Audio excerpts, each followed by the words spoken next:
Let me start with a number that might surprise you, 198 billion. That's Cincinnati's GDP in 2024, and it actually surpasses both Columbus and Cleveland, making it Ohio's largest economy. Still, some people think this is just another declining Rust Belt city. What you think you know about Cincinnati is probably way off. Today, I'm breaking down the 5 biggest myths that keep people from seeing one of America's most underrated markets. Let's start with the one I hear the most, and the one that couldn't be more wrong. Cincinnati is an economically declining Rust Belt city. Here's the first myth that drives me crazy. Some people still think Cincinnati is a declining Rust Belt city. That's just not true, and the numbers back it up. Cincinnati's economy is solid, and the data proves it. In 2025, we're home to 8 Fortune 500 companies. You'll recognize a few big names in there like Kroger, which is ranked 25th, Procter & Gamble, 51st, GE Aerospace at 118th, and there's more. When one city has 8 Fortune 500 companies, you can't call that a weak economy. And here's something wild. Because of these companies, homes in Cincinnati are flying off the market. The average days on market is 33 days. But what's really behind the lightning fast turnaround, we'll break it down when we get into the housing myths coming up. The Cincinnati Metro's GDP hit 198 billion in 2024. That's a big deal. It's higher than Columbus at 182 billion and Cleveland at 173 billion. So Cincinnati, not Columbus, has Ohio's largest economy. The job market backs this up too. In 2024, we had 1.16 million jobs in the region, more than any other part of the state. That's a strong sign we're growing faster than the capital. Our unemployment rate, it was 4.3% as of May 2025. That's way below the long-term average of 6.34%. It shows a steady job market that's performing better than expected. Now here's where it gets even more impressive. Cincinnati ranks second amongst 22 peer cities for exports per person. In total, the region exports 31.2 billion every year. That's global competition, and we're holding our own. And speaking of winning, wait until you see what's happening culturally in the city. When 800,000 people come out for a single event, it's clear we're not just some sleepy Midwest town. But before I bust more Cincinnati myths, go ahead and hit that subscribe button. We're always exploring Cincinnati neighborhoods, tracking market trends, and sharing insider tips you won't find anywhere else. As a subscriber, you'll see our neighborhood tours and market updates first, and that kind of info could save you thousands when you're buying or selling.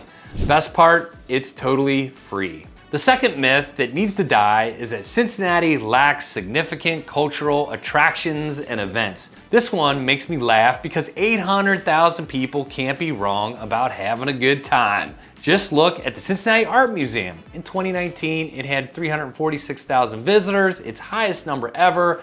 That's the best year in the museum's 133-year history. Think about that. A museum that's been open since 1881 just hit its all-time record 5 years ago. The museum has more than 67,000 pieces of art from the last 6,000 years. It covers everything from ancient times to today, and yes, it's completely free to visit. Want to know why Forbes called Cincinnati the #1 city for young professionals? Stick around when we get to the population section, and you'll see how this cultural boom is pulling in educated talent faster than you'd expect. So now let's talk about festivals. Oktoberfest Cincinnati broke another record in 2024, drawing over 800,000 people. That makes it the biggest Oktoberfest in the US. It moved to Sawyer Point and Yateman's Cove, and they even set up an 18,000 square foot tent that fits 1,000 people at once. Speaking of records, here's something else that might surprise you. The Cincinnati streetcar passed 1 million riders in October of 24. During Blink 24 alone, the streetcar gave over 38,000 rides in just a 4-day period. Blink, one of my favorite events. We're also getting noticed across the country. Wallet Hub ranked Cincinnati 4th for recreation out of the 100 biggest cities in the US in 2024. We tied for 1st in the whole country for the most coffee shops per person. We also ranked 8th for park quality.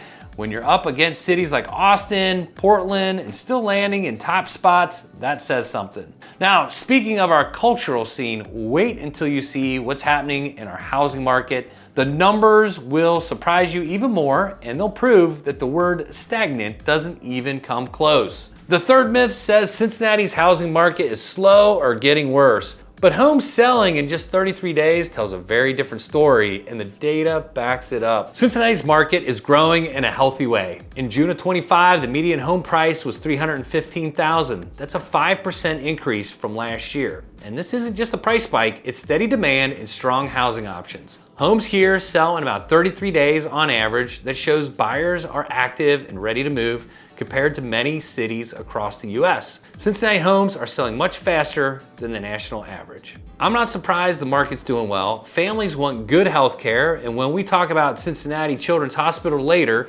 you'll see why so many parents are moving here from across the country. From January through June 25, we sold over 10,000 homes. Now that's up about 5.75% from the same time in 24. The median price during that period was $300,000, which is 3.5% higher than last year. These are steady gains that help both buyers and sellers. So what's driving this? People get more house for their money in Cincinnati. It's more affordable than coastal cities, but still has the jobs, lifestyle, and culture that people want. Before you think this is only about people who already live here, just wait until we look at the population data.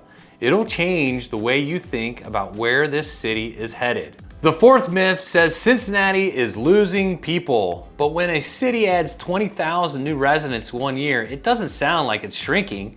And the full story gets even better when you look at the data. In 24, the Cincinnati metro area reached 2.3 million people. That's a 0.88% increase from the year before. That might not sound huge, but it's steady, healthy growth.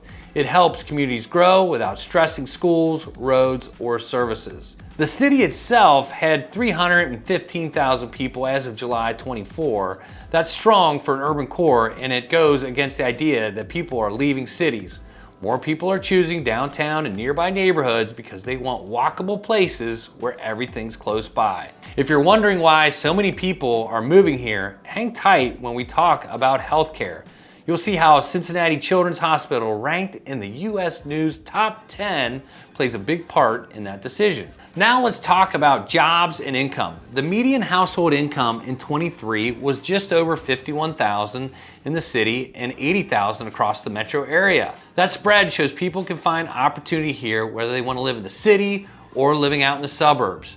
The median age is 33, and just over 41% of people have a college degree or higher. That means we've got a young, educated group moving in, exactly the kind of people who drive business and growth. So it's no surprise Forbes picked Cincinnati as the best city in the US for young professionals in 24.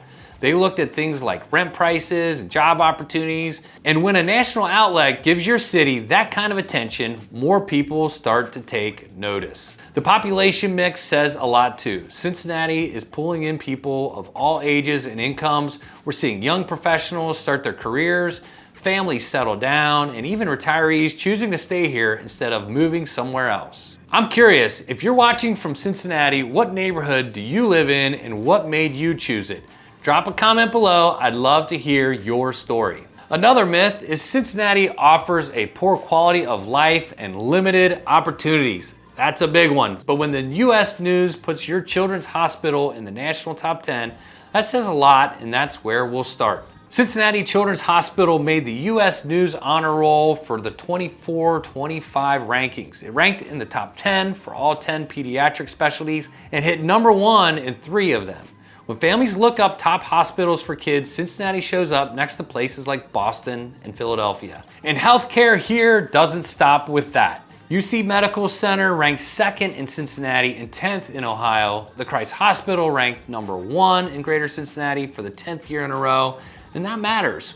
Whether you're raising kids or thinking about aging parents, Cincinnati gives you real choices and national quality care. We already talked about recreation, but it's worth saying again, Wallet Hub ranked Cincinnati 4th out of the 100 biggest cities in the US for recreation in 2024. We tied for 1st for the most coffee shops per person and placed 8th for park quality. Recreation isn't just about fun, it's about work-life balance, connecting with others, and having things to do close to home. And if you're single, here's something for you. Wallet Hub also ranked Cincinnati 8th in the US for singles. It came in 25th for fun and 20th for dating. So whether you're on your own, with a partner, or raising a family, Cincinnati has the kind of social life that makes people feel connected. Now let's talk about how people get around. The Cincinnati streetcar runs every day of the year along a 3.6-mile route that links some of the city's most popular districts. It's free to ride and runs from 7:30 a.m. to 11:30 p.m. on weekdays. That makes it easy for both locals and visitors to get where they need to go. And speaking of getting around, Metro buses saw a huge jump during Blink 2024. There were 185,000 rides during the festival. That's an 81% increase during evening hours. Metro offers 24-hour routes and better weekend service now, which shows the city is ready for both everyday life and big events. What about work? Cincinnati ranked 7th in Site Selection Magazine's Metro Tier 1 group in 2024. That's based on the number of corporate projects started, 126 to be exact. When companies decide where to grow or move, they look at more than just office space. They want to be where their workers will enjoy life outside the job too. So when you add it all up, our strong economy, cultural life, solid housing market, growing population, and the quality of life that supports it all, Cincinnati clearly stands out. If you're thinking about moving or investing, it's a city worth your time. So there you have it, 5 big myths about Cincinnati, all busted with real data. The truth is Cincinnati isn't falling behind, it's moving forward. Businesses are coming, people are moving in, and more people are noticing what we already know. Cincinnati gives you big city benefits with Midwest values and prices that actually make sense. If you're ready to see what Cincinnati really has to offer, or if you already live here and are thinking about making a move, we'd love to help. Just reach out to us at hello@oylerhines.com. We know these neighborhoods because we live here, work here, raise our families here. Homes are selling fast, and with so much happening in the market, having local experts on your side isn't just helpful, it makes all the difference. Thanks for watching, and we'll see you on the next one.